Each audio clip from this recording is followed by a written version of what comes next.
예수님의 이야기라고 설교하는 오늘 이제 마지막 본문인 것 같습니다. 아마 4년 넘게 한 마지막 본문인 것 같습니다. 마지막이라는 것은 우리가 드라마를 볼 때 좀 최종에 그러면 꼭 보잖아요. 그 최종에 그동안 끌어왔던 모든 걸 이렇게 담고 싶어 하잖아요. 그렇죠? 그러니까 오늘 이 마지막 본문 속에 이제 우리가 마지막에 담고 싶은 게 뭔가를 좀 찾아갈 필요가 있습니다. 이상한 변호사 우영우라고 아시죠? 제가 그거를 마커스에서 잘 몰라갖고 수상한 변호사 우영우 그랬더니 애들이 막 아니라고 했어. 저는 수상하게 봐갖고 왜 알게 됐냐면 뉴스까지 나오더라고요. 이 이상한 변호사 우영우 드라마가 뉴스까지 나오더라고요. 그래서 이제 제가 다 이렇게 넷플릭스에서 다운받아 놨습니다. 왜냐하면 나중에 비행기 타고 어디 갈 때 보려고 하도 얘기가 많아서. 그런데 이제 뉴스를 보니까 뉴스에서 진짜 그 자폐증을 가진 부모님들은 이렇게 말하더라고요. 그런 확률은 거의 없다. 그리고 그 동생들이 들어와서 우리 형도 그래, 우리 누나도 그래 이런 말을 할 때마다 가슴이 아프다. 그건 그냥 드라마일 뿐이다 라고 이제 실제 그걸 겪는 분들은 그렇게 말하더라고요. 여러분은 예수님의 이야기, 우리가 봤던 주님의 흔적과 삶을 어떻게 보십니까? 주님은 우리와 다르죠. 우리는 인간이지만 그분은 참 인간이며 참 신이십니다. 그분의 능력은 우리가 닮아갈 수 없습니다. 그래서 우리가 이렇게 보면 안 됩니다. 우리에게 그런 일은 있을 수 없어. 그런 식. 만약 여러분이 그렇게 예수님의 삶을 봤다면 우리는 성경을 헛입고 있고 우리는 종교 생활을 하고 있는 겁니다. 이건 그런 얘기를 하는 게 아닙니다. 얼마 전에 제가 며느리를 받지 않습니까? 집에서 또 이사를 했잖아요. 이사했을 때 요번에 저는 죄인이었습니다. 제가 이사를 60번 이상 다녔어요. 무지하게 많이 다녔죠. 근데 이번처럼 손가락 까딱만 했나? 이런 이사를 해본 적이 없습니다. 허리를 다쳐서. 크리넥스 옮겨달라 해서 크리넥스 각을 지팡이를 짚고 24번을 가서 그거 하나 옮겨줬습니다. 하나씩 크리넥스 그렇게. 그리고 앉아서 해준 게 뭐냐면 커튼 핀 났고 막 커튼에서 퍼튼 앉아서 이 핀 꽂고 그게 요번에 내가 한 이사의 다였습니다. 아니면 누워있는데 이건 진짜 죄인인 거예요. 누워있는데 세상에 그런 불편한 자리를 처음 봤어요. 뭘 해달라고 그러면 그 베데스다 연못에 천사가 임하고 동하면 들어가면 날 걸 아는 그 병자의 마음을 내가 아주 뼈저리게 알았어요. 방법을 아는데 할 수가 없는 것. 그래서 뼈저리게 느꼈어요. 근데 하다가 좀 힘들면 어떻게 돼요? 우리 아내가 이렇게 하잖아요. 막 혼자 다 하니 얼마나 힘들겠어요. 막 보통 때 이렇게 하다가 좀 짜증 나오면 제가 왜 그래? 할 텐데 저는 그 말도 하면 안 되는 거예요. 그런데 하람이한테 우리 아내가 비디 한번 설치해봐 했더니 하람이가 유튜브를 보는 거예요. 유튜브를 보더니 2개를 다 설치했어요. 오, 장가가더니 이제 집안일을 도울 수 있네. 내가 뿌듯한 거예요. 여러분 어떤 거 찾을 때 해야 될 거 유튜브 보죠. 그죠? 유튜브 찾아봐. 찾아볼 때는 어떻게 해요? 보고 어떻게 해요? 따라하죠? 성경을 그렇게 보세요. 아름다운 드라마를 보시면 안 돼요. 아름다운 드라마 보고 예수님 참 멋졌어. 마지막에 오늘 승천하시면서 역시 뽐나. 우리 예수님 역시 달라. 그렇게 하는 그런 드라마가 아니라 여러분이 인생을 실제 따라가야 될 구체적인 것을 드러내는 그 이야기에 담겨 있는 거예요.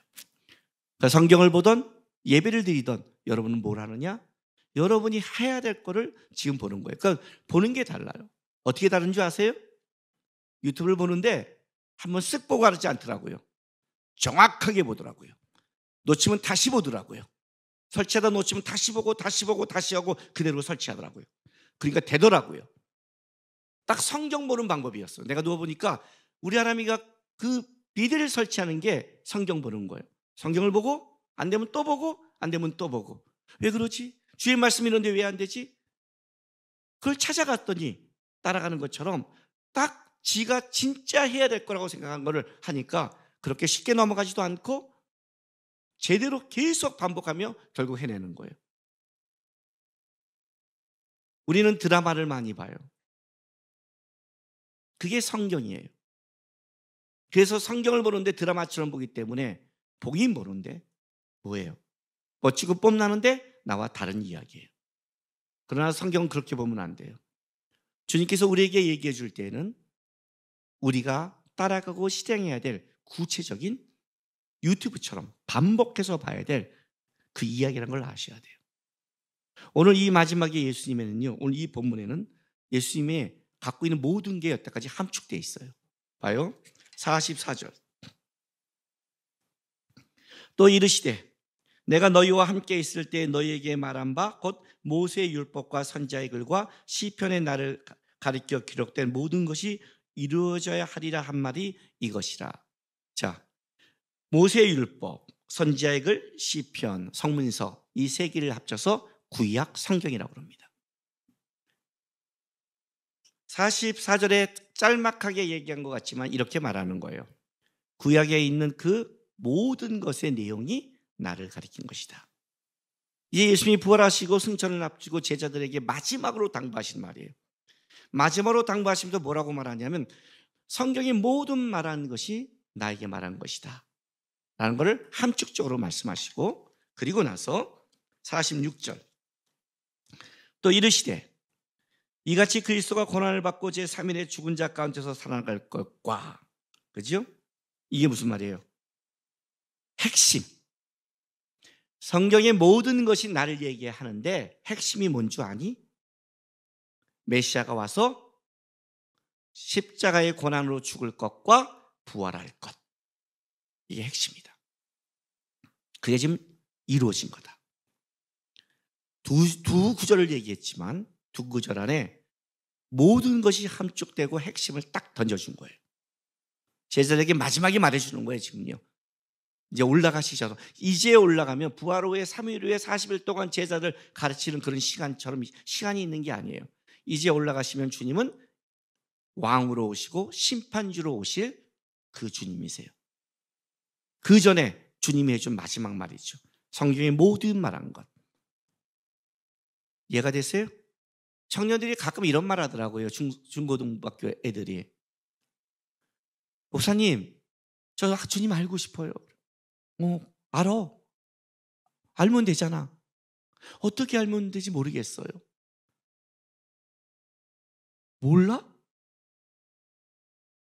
나는 가끔 여러분 교회에 오면 다 바보가 되는 것 같아요. 난 냉장고 저거 어떻게 사용하는지 모르겠어. 어떻게 하면 돼요? 어떻게 하면 돼요? 왜 배가 성질내니까 기분 나빠요? 책자 오잖아요. 책자가 오잖아요. 그거 보면 알지 않아요? 책자. 여기 있잖아요. 이 책자. 1600년 동안 주님께서 자기에 대해서 여러분에게 알려주고 싶어서 40여 명의 성서 기자를 통해 역사성에 오셔서 써내려갔던 이 수많은 이야기들 여기 다 있는데 주님 알고 싶어요. 그 성경을 안 봐요. 이게 말이 돼? 나 저 여자 알고 싶어요. 그 여자를 안 만나. 들을 생각도 안 해. 어떻게 알아요? 그 주님이 알고 싶은 우리 뭐냐면 오늘 주님이 나타나서 야 내가 너 되게 사랑한다 이렇게 만나는 샤머니즘을 원하는 거예요. 실제는 그렇지 않아요. 주님이 이렇게 말하는 거예요. 마지막 올라가면서 성경에 내 얘기가 써있다. 내 이야기가 성경에 써있다. 그리고 거기에 가장 함축적인 거는 그냥 드라마가 아니라 너희를 위해 십자가 지고 부활하신 것이 가장 중요한 포인트다. 다 가르쳐준 거예요. 그리고 나서 51절 보세요. 50절 51절 읽어줄게요. 예수께서 그들을 데리고 베다니아까지 나가사 손을 들어 그들에게 축복하시더니 축복하실 때 그들을 떠나 하늘로 올려주시니 승천하시는 거예요. 요 세 구절의 모든 것이 다 담겨 있죠. 하나는 구약의 전체가 다 담겨 있고, 그 다음에 그 핵심이 담겨져 있고, 이제 어떻게 돼요? 말하고 승천하신 거예요. 승천하신다면 이제 마지막 한 가지가 남았어요. 뭐예요? 심판으로 오신 재림주, 영광의 하나님, 딱 이거 하나 남은 거예요. 그런데 마지막 이거 하나를 놔두고 나서 주님이 그냥 그렇게 끝나고 간 게 아니라 요 사이에 뭘 집어넣냐면 47절 8절을 보세요. 또 그의 이름으로 죄사함을 받게 하는 회개가 예루살렘에서 시작하여 모든 족속에 전파될 것을 기록되었으니 너희는 이 모든 일의 증인이라는 걸 딱 집어넣은 거예요. 죄사함을 받게 하는 회개. 여러분 이렇게 생각하지 마세요. 우리는 회개 그러니까 자꾸 어떤 생각하냐면 너는 죄인이야, 잘못했어요, 고백해, 눈물을 흘리고 그렇게 회개를 이해하시면 곤란해요. 회개란 방향성의 돌이킴이에요. 내가 살던 방향으로 가던 것을 주님의 방향으로 180도 돌이킨다가 회개의 가장 중요한 원리예요. 제삼을 받게 하는 회개 열렸어요. 뭘로? 네 죄와 네 상황, 네 마음과 네 뜻대로 가던 곳에서 이제 주님의 이 십자가의 부활로 말미암아 너는 죄에 끌려가지 않고 주님을 향해서 방향을 돌이킬 수 있는 기회가 모든 족속에게 열렸다는 거예요.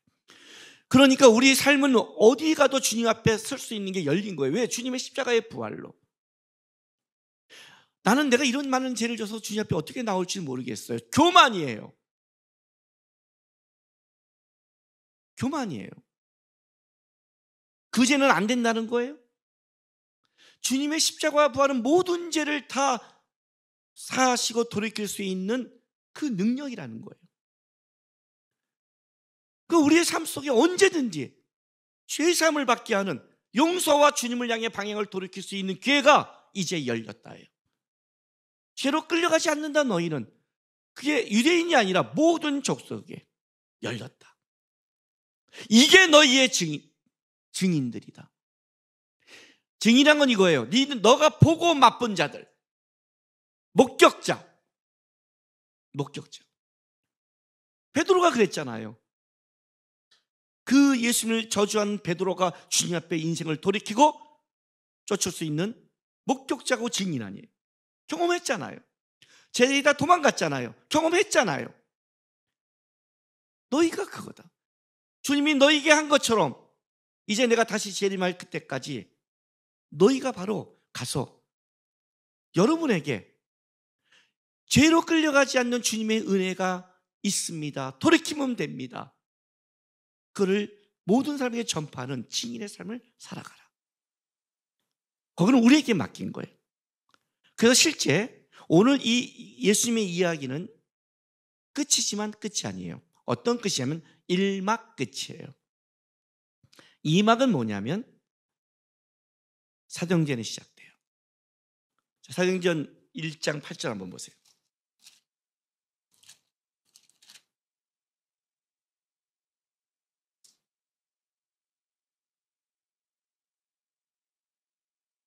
예수님께서 승천하시기 전에 제자들 만나 말씀하신 거죠. 그죠?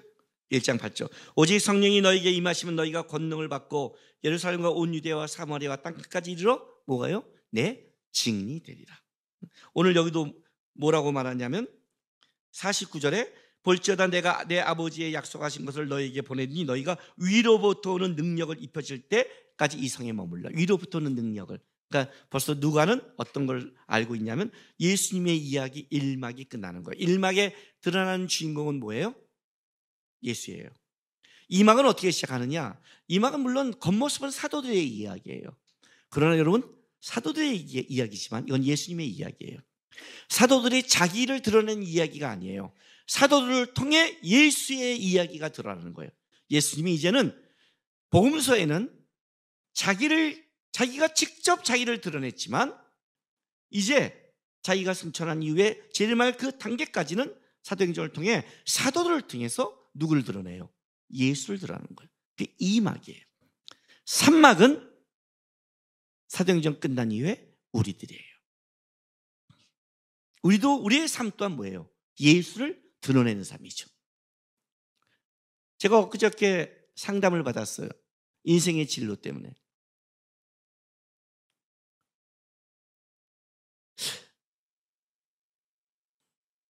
지금 대학을 합격했는데 대학을 가는 게 맞은 건지, 아니면 그 상황 속에 지금 제자훈련 DTS를 받는 게 있어서 밖으로 갈까, 여러 가지 이 고민 속에 얘가 빠져 있었어요.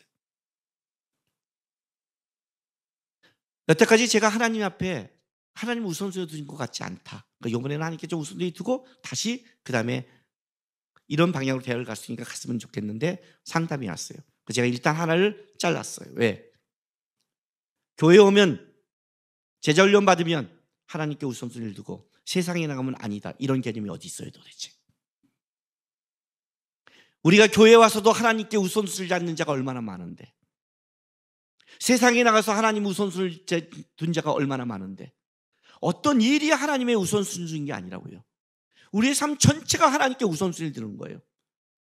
공부를 하던 돈을 벌던 가정을 갖던 살아가는 게 내 인생을 통해 예수의 이야기를 드러내는 거예요. 근데 우리는 어떤 개념을 갖냐면 그건 좀 세상적인 일, 이분화시켜버려요. 아니요, 세상 속에서 예수의 삶을 더 치열하게 드러내는 이야기. 제가 걔한테 그렇게 설명해 줬어요. 똑같은 거야. 대학 가고 군대 갈래, 군대 가고 대학 갈래. 그죠? 그잖아요. DTS하고 대학 가고 대학 가도 끝나고 DTS하고 뭐가 문제예요 하나님 앞에? 네 삶 속에 네가 어떤 게 하나님 앞에 더 맞는가를 생각해. 개념 속에 여기는 하나님 이런 개념을 벗지 마. 우리는 다 예수의 증인이에요. 이걸 우리에게 맡긴 거예요. 주님께서 구약의 모든 것이 자기라는 걸 설명하고 핵심을 얘기하며 승천하시면서 우리에게 뭘 던졌냐? 이제 이 모든 의 증인이 너다라는 걸 우리에게 해준 거예요. 근데 문제는 이거예요. 우리가 증인으로 살아갈 수 있냐는 거죠. 이게 문제예요. 왜? 우리는 예수님처럼 능력이 없어요. 오늘도 우리가 찬양했죠? 보라, 보라, 하나님의 손을. 없단 말이에요. 그래서 성경도 이렇게 얘기를 해요. 너희가 없음을 성경도 알아요. 하나님도 알아요. 위로부터 오는 능력이 임할 때까지 머물래요.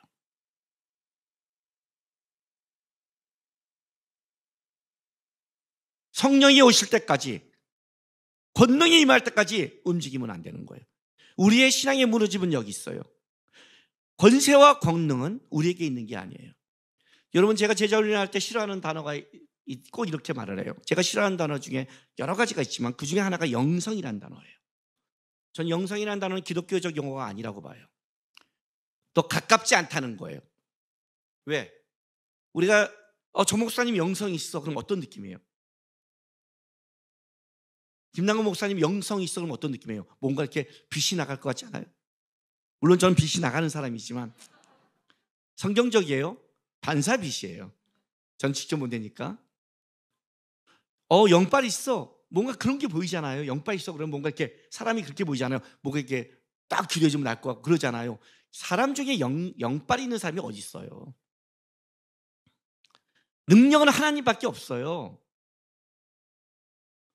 훨씬 좋은 단어가 경건이에요. 저 사람 경건해. 어떤 느낌이에요? 하나님 앞에 있는 태도와 자세를 얘기하죠. 그죠? 능력은 하나님께 있어요. 신앙은 다른 거 보는 게 아니에요, 여러분. 태도와 자세를 보는 거예요. 그래서 하나님이 부어도 그걸 받을 수 있는가? 물이 더러운 게 아니라 수도관이 들어오면 물이 들어와서 더러운 물이 나오는 거예요. 관이 들어오니까 물을 탓하는 게 아니라 관을 청소해야 돼요. 그게 깨끗한 그릇이에요. 모든 집에 금그릇, 은그릇, 질그릇이 있지만 금그릇을 쓰는 게 아니라 깨끗한 그릇을 쓴다요. 거기에 보배가 담길 수 있는 거예요. 어떻게 능력을 담을까요? 어떻게 증인된 역할을 감당할까요? 아무나 못하거든요. 그게 바로 주님께서 오늘 두 가지 우리에게 아주 기가 막히게 얘기를 하세요. 자, 44절, 45절 보세요. 또 이르시되 내가 너희와 함께 있을 때 너희에게 말한 바 곧 모세의 율법과 선지자의 글과 시편의 나를 가리켜 기록된 모든 것이 이루어져야 하리라 한 말이 이것이라. 이에 그들이 마음을 열어 성경을 깨닫게 하시고. 자, 주님이 엠마오를 가는 두 제자에도 말했지만 주님이 그들에게, 제자들에게 가르칠 때 사용한 도구가 뭔지 아세요? 성경이에요. 성경이에요. 성경을 모르면 주님을 알 수 없고 능력을 가질 수가 없어요. 엠마오로 가는 두 제자도 주님이 계속 가서 성경을 설명해요. 성경 이야기를 해줘요. 가끔 청년 중에 성경 공부하면 우리가 신학할 거야. 뭐 이렇게 해야 돼? 너는 죽을 때까지 외식하면 내가 십자가로 찍어버릴 거예요. 꼭 외식해야 돼? 하루에 두 끼만 처먹고 살아. 왜 육적인 건 그렇게 다 누리고 먹으면서 성경 꼭 해야 돼? 성경을 읽지 않으면 하나님을 몰라요. 예수님도 제자들에게 다시 성경을 설명해요. 구약에 말한 바가 다 내 것이라는 거예요. 성경을 깨닫게 한단 말이에요. 성경이 깨달아져야 성경의 낯선 검이 내 안에 불을 지피는 거예요.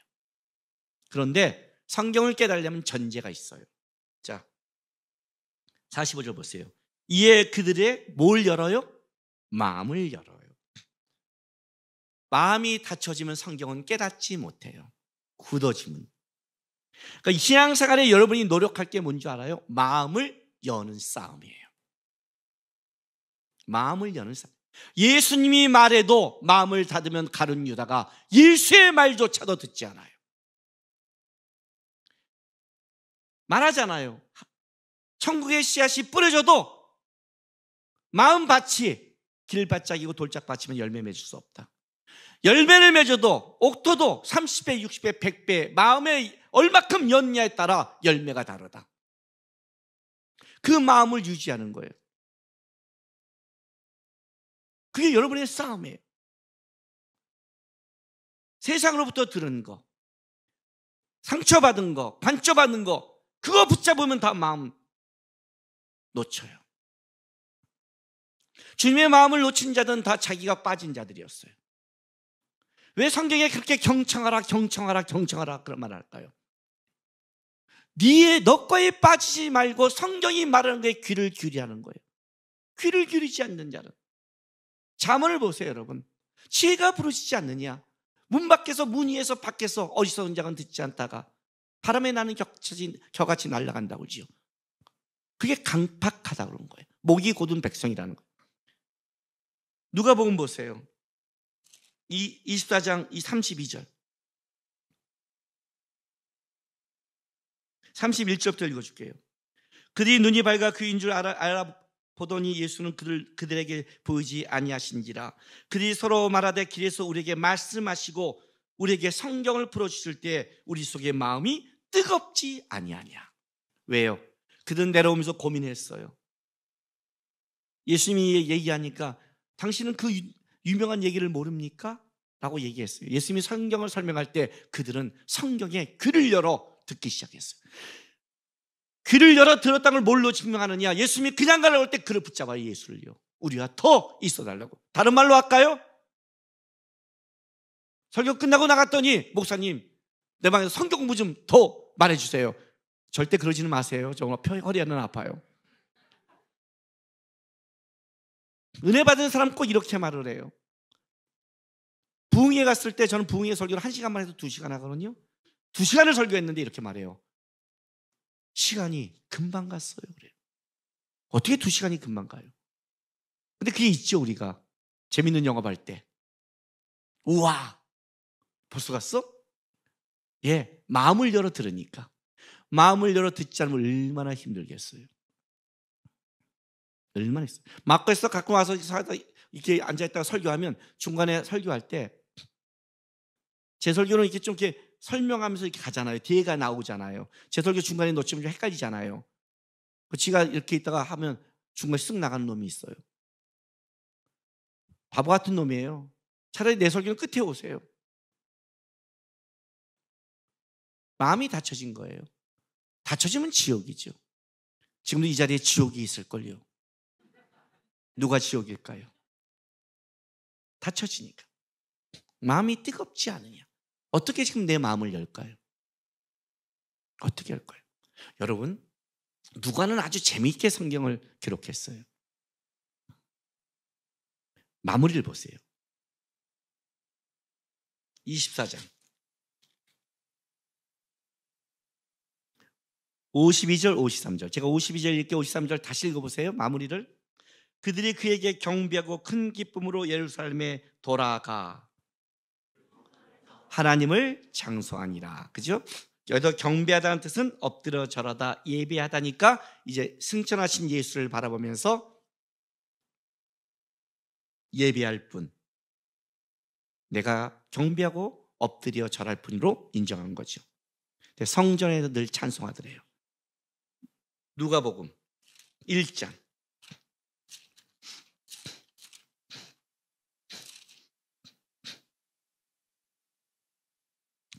1절부터 4절은 그냥 서문이에요. 데빌로 각하에게 보내는 사도행전처럼 편지의 형식으로 쓴 거예요. 그리고 5절부터 세례 요한의 출생을 얘기하면 유대야 왕 헤롯 왕 때라고 시작하면서 8절 마침 사가랴가 그 반열의 차례도 하나님 앞에서 제사장의 직무를 행할 때 제사장의 전례에 따라 제비를 뽑아 주의 성전에 들어가 분향하고, 누가는 성전에서 시작해서 성전으로 마무리를 해요. 이스라엘의 성전은 요한복음 2장에 예수님께서 성전 청결 사건을 만들어내요. 강도의 소굴을 만들었어요. 마지막에 십자가에 지기 전에도 성전 청소를 하세요. 성전이 장사의 소굴로 만들었기 때문에 그래요. 하나님의 성전이 장사의 소굴이 되고 강도의 소굴이 되면 거기는 무너지는 거예요. 그런데 누가는 어떤 회복을 얘기하냐면, 그런 성전이 모독되는 시대 속에 한 경건한 제사장이 성전에서 하나님을 만나 예수님의 길을 예비하는 세례 요한의 탄생의 예고를 들어요. 성전에서 시작을 해요. 그리고 어떻게 마무리해요? 성전에서 찬송하고 있어요. 이 성전의 찬송은 여기서 끝난 게 아니에요. 그런 위로부터 오는 권능을 기다리는 찬송이에요. 그리고 나중에 성령이 오시면부터 그들은 어떻게 돼요? 이제 거기서부터 예루살렘부터 성전이 있는 그 도시부터 시작해서 땅끝을 향해 증인의 삶이 폭발적으로 시작하는 거예요. 그 권능을 있기에 그들이 한 게 뭐냐면 찬송이었어요. 그리고 사도행전을 보면 기도였어요. 그러면 딱 세 개가 나오는 거예요. 성경을 깨달아야 되며, 기도해야 되며, 찬송만이 위로부터는 권능을 입을 수 있는 유일한 도구다. 예배 전에 찬송을 해요. 여러분 찬송할 때 어떠세요? 준비 찬송이라고 생각하세요? 헛소리 하지 마세요.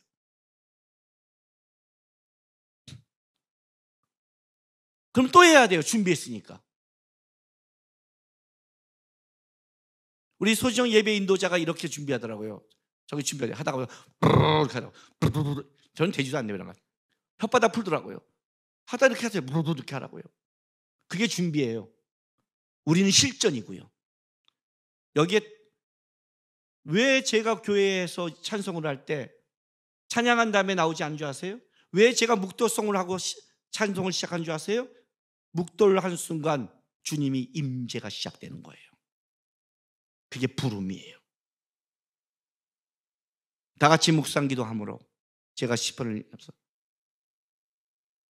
말씀을 읽는 순간 하나님의 임재가 시작되는 거예요.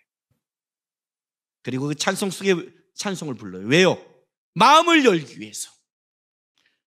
찬송은 옥문을 여니까. 바울과 실라처럼. 저는 오늘 허리 때문에 뒤에서 서서 찬송했어요. 허리가 아파서 안쪽에 앉아도 돼요. 찬송을 안 하고 들어와서 설교하는 것과 찬송을 드리고 설교하는 것은 내 가슴이 달라져요. 가슴이 다르다니까요. 벌써 찬송한 것 같지 않아요? 들어오기 전에 딱 제가 유아실 문 쓱 열었어요. 예배 잘 드리나 했더니 찬송 부르고 있더라고요. 쓱 닫았어요. 저쪽가 쓱 열었어요. 이제 가끔 제가 쓱쓱 뒤에 열 거예요. 목사님 진짜 잘 드려. 목사님 본수 가면 제가 한눈판 거예요. 재수가 없다 여기세요. 그냥 더 열심히 하라고, 그것마저 하라고 느끼세요. 그냥 왜 하나님이 그때 보여줬을까? 잠시도 너는 눈을 떼지 마라라는 역사로 하세요. 찬송을 불러요. 기도를 해요. 말씀을 듣고 깨달아요. 성령이 움직이는 거예요. 그러면 그는 증인된 삶을 살아갈 능력이 생기는 거예요. 능력은 여러분한테 오는 게 아니에요. 제2의 막을 열 수 있는 거예요. 사도들이 기다렸다가 나중에 이제 사도행전에서 성령의 권능을 기도하는 것에 입은 후에 그들은 예수의 이야기 제2막을 폭발적으로 시작해요. 예수는 예루살렘과 가나안 땅에서만 하나님의 말씀을 전했다면 사도들과 제자들은 예수님보다 영역이 넓은 세계에 가서 예수의 이야기를 전하는 또 다른 주인공이 되기 시작해요. 그게 우리예요. 여러분, 목격자예요. 내 옆에는 어느 사람이 죽어가고 있어요. 근데 어떤 사람이 저기 가서 어떤 약을 먹고 산 걸 봤어요. 목격했어요. 그런데 그 사람에게 그 약을 말하지 않고 죽게 한다면 이 사람은 어떤 사람이에요? 어떤 사람이에요, 여러분? 그 사람을 살리라는 게 아니에요. 의사처럼 얘기해 주라는 거예요. 내가 살아나는 걸 봤다. 내가 살아났다. 그가 봤던 안 봤던 중요하지 않아요. 살아난 자의 삶을 살아가면 되는 거예요. 그들은 또 보는 거예요. 사도들이 예수를 보듯이 나중에 그래서 그들이 예수를 알게 되듯이 우리를 삶을 보면서 뭔가 다르구나.